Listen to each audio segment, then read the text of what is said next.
Guys, what's going on? Welcome to Serial at Midnight. My name is Heath, and in this video, we're going to talk about some new releases from Mill Creek Entertainment. You guys know I love Mill Creek Entertainment. So many of you do too.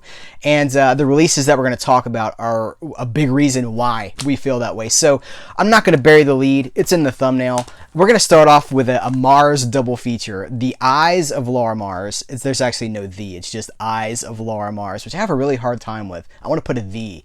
Eyes of Laura Mars and Ghosts of Mars. Now, in addition to both of these movies having Mars in the title, they have a far more important connection. Eyes of Laura Mars was written by John Carpenter. Yes, that John Carpenter. Halloween.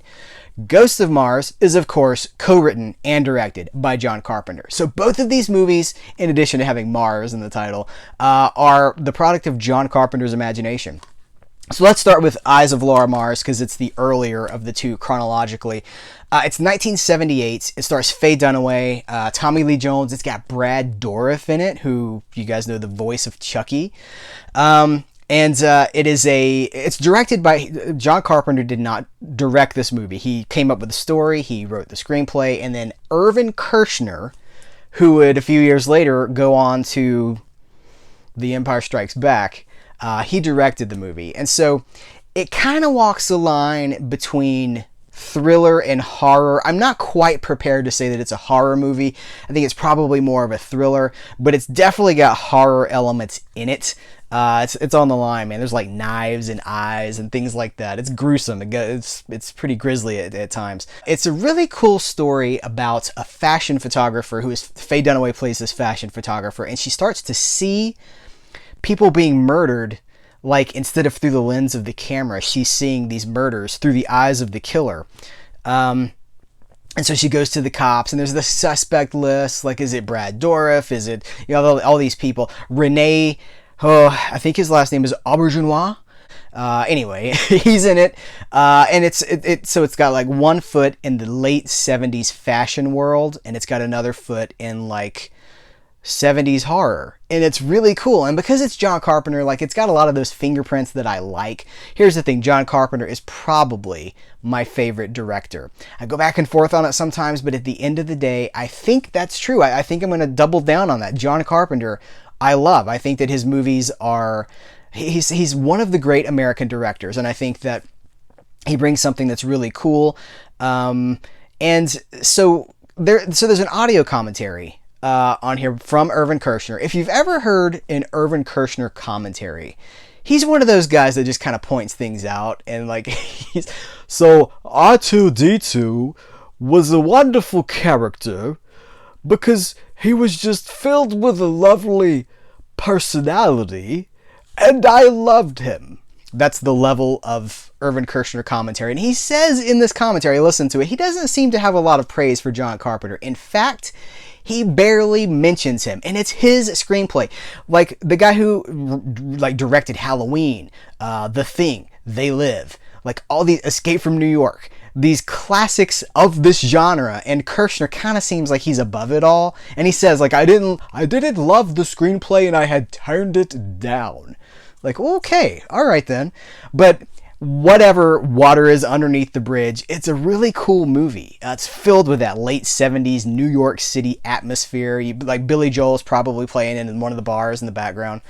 And everybody's really good at it. Tommy Lee Jones, I was watching Charlie's Angels not that long ago, and he's in like, it's either the pilot or the second episode, I think it's the pilot, of Charlie's Angels, which was 76.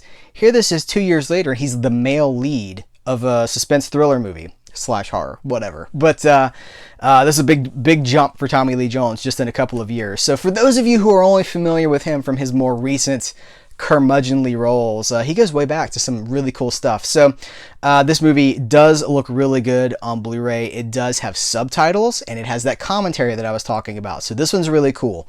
I'm actually a really big fan. I'd never seen it before this review, but I'm really glad that I have. And as a piece of Carpenter's catalog, it's invaluable for the Carpenter collector. You got to get it, man. And then let's talk about Ghosts of Mars. So some of you already have this. This is a re-release. This is already not from Mill Creek, but the original studio version of this movie has come and it has gone. It is out of print. And so Mill Creek has picked up the distribution rights to get this back out there. Coincidentally, on the same date, the day I'm dropping this video, all these movies are released. They come out, they hit the street, see? But on the same day, they're also re-releasing Anaconda, which I'm not talking about in this video, because my Anaconda don't want none unless you got Carpenter, hun. Do I cut that?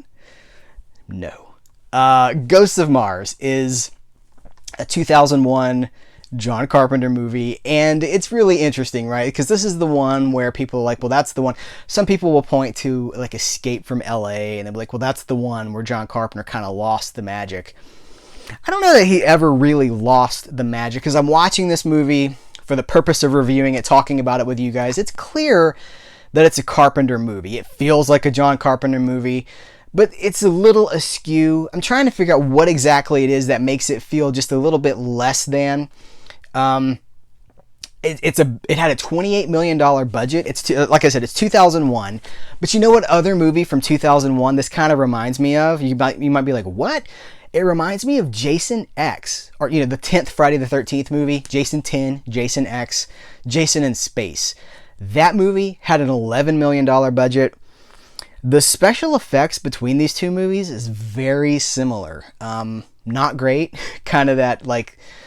here's the thing. I don't think movies from the early 2000s, even the late 90s, when we started to get into these special effects heavy movies, Event Horizon is another one. I don't think that they necessarily hold up fantastically from a special effects standpoint. They feel a little bit dated. Like Jurassic Park still looks great, right? But some of these movies that were done a little bit on the cheap, they just feel different. Now listen, I am not knocking Ghost of Mars.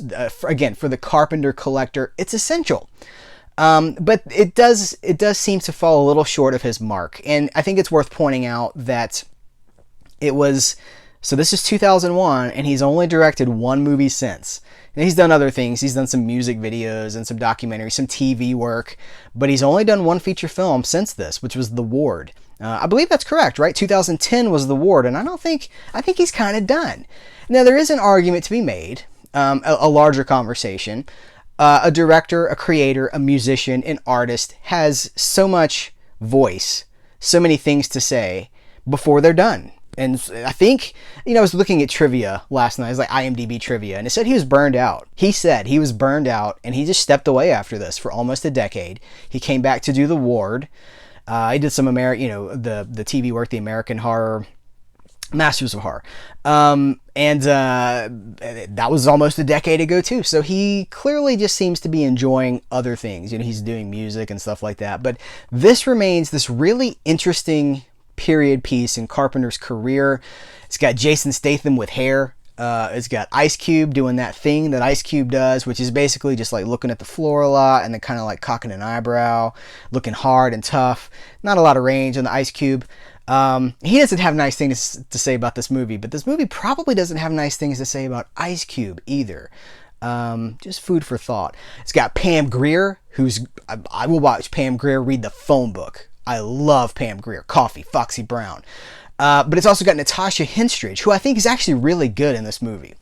The star of Species and things like that. I think she's a fairly good actress as well. And so all of these things kind of come together. It's an ensemble piece. I tend to look for the music in a John Carpenter movie as another character. And this has like this pumping Anthrax. It was like heavy metal, like legitimately members of Anthrax are on the soundtrack for this. And I don't know that that's the best choice. I understand why. I get it. It was an interesting time for cinema, but now we look back on like The Thing and The Fog and all these movies, and it's like the John Carpenter music, that synthesizer music that he wrote and that he brought to those movies are what's special about them, and that's not here. So there's just a lot of things. Maybe it didn't come together as well as it could have, but again, I'm a Carpenter collector. I believe every one of his movies should be looked at, studied, for what works, but also for what doesn't work, to look at and then say like it kind of just, I'm not going to bring this kind of a spoiler. Scenes just end Like there'll be a few people talking, and then he immediately like fades to something else in the middle of another conversation. It has no room to breathe. But he does a lot of interesting things with time, multiple narratives going at the same time. So like these people will go here and he'll tell their story, and then we cut back to before everybody split off in their separate ways and we follow this group. It's really interesting from a structural standpoint. Anyway, this is out now as well. So that's the John Carpenter, what I'm calling the Carpenter Connection double feature. I should also mention, I said Anaconda is coming out as well. They also are releasing this Becoming Evil Serial Killers. This is a multiple parts documentary series on serial killers, how they're born, like how a person becomes a serial killer. It says that they profile over 75 of history's most brutal murderers. Here's the thing, I haven't had a chance to watch this yet. The movies took priority for me and I have not watched this yet, but this is available on the same day and date as everything else. And there's one last thing, this is not a new release for the date that I'm releasing this video, but it's something that I've picked up recently that I haven't talked about on the channel that I really think deserves some attention, and it's the Noir Archive. These movies they're 9 film. They're not all film noir. That's the thing. Some of them are pre-noir. Some of them are just period thrillers. I'm not going to gatekeep what is and what isn't noir because it's kind of loose. It's not like, though people have written books to say what film noir is, I think it's kind of open to interpretation. And so some of these feel like noir to me. Some of them don't.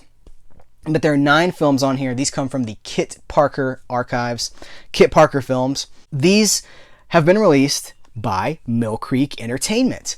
And I love it. It's 9 noir films, or, in the vicinity of noir, on 3 Blu-rays. They're soon to be releasing a Volume 2 and a Volume 3. And I think it ends with Volume 3. So we'll have 27 noir-ish movies that have not been on Blu-ray before. And they look fantastic. They've been preserved very well. Or at least the ones that I've seen have. They all look really good. That's what's coming out. That's the new deal, see? But what are you guys going to pick up? Are you going to pick up Ghosts of Mars or Eyes of Laura Mars? Have you seen Eyes of Laura Mars? And if you have, right? Let's talk about these movies in the comments below. Guys, I want to thank you for hanging out, talking about some new releases from Mill Creek. What's going on with you? What are you watching? What are you enjoying? Let's just talk about it and just celebrate movies in the comments below. So guys, thank you very much. I appreciate you. And until next time, I will catch you later.